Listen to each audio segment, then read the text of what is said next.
Hi everyone, my name is Jinhee Park, and the title of our presentation today is Self-Care is Not Selfish, Keep Up with Your Studies, Keep Up with You.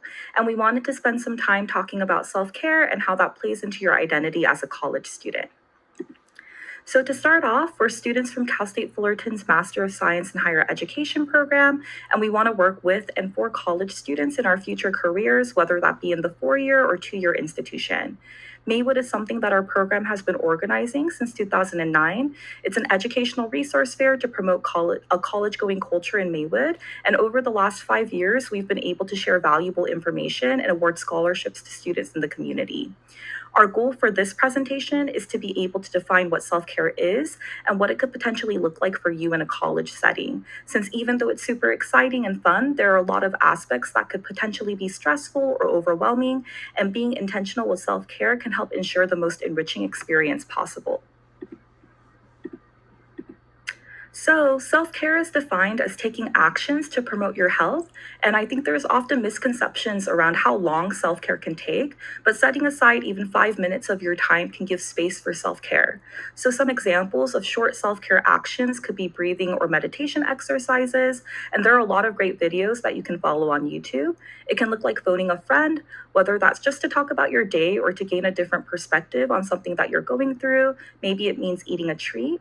Some longer forms of self care actions could be exercising, a gym session, a long walk. Maybe it's a spa session where you're putting on a face mask or taking a long shower, journaling, whether that be from a prompt or just random reflections, and also deep cleaning or organizing your space. And that could be a physical space like your room or your car, or maybe it's a digital space like going through your inbox and clearing out some emails or clearing up your Google Drive. These are all ways, whether it takes a long time or a short time, to be able to take some space and time for yourself.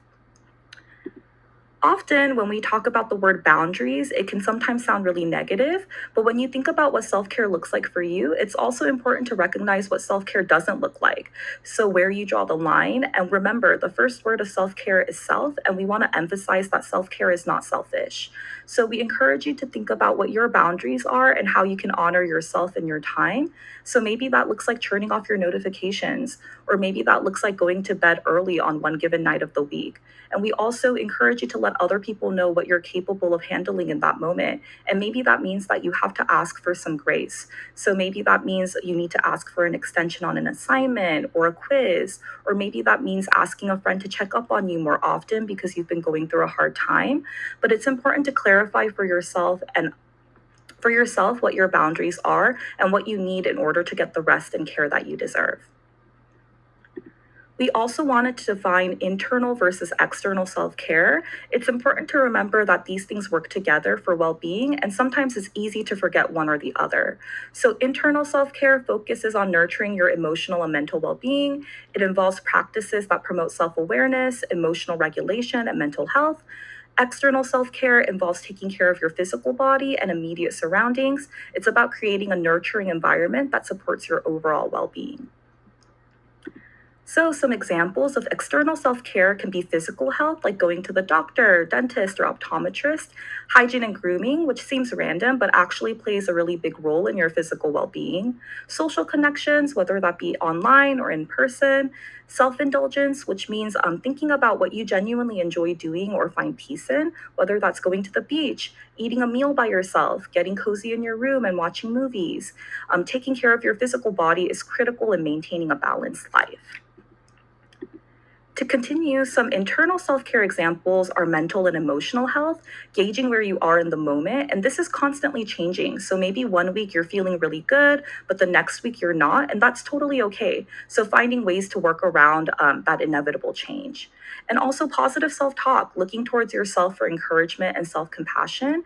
Maybe this looks like advocacy, whether that means advocating for your time, advocating for your boundaries, advocating for things that you believe in, and also reflective practices, checking in with yourself, like what feels right, what doesn't, and being able to gauge and recognize these things is really the first step in being able to create change for yourself.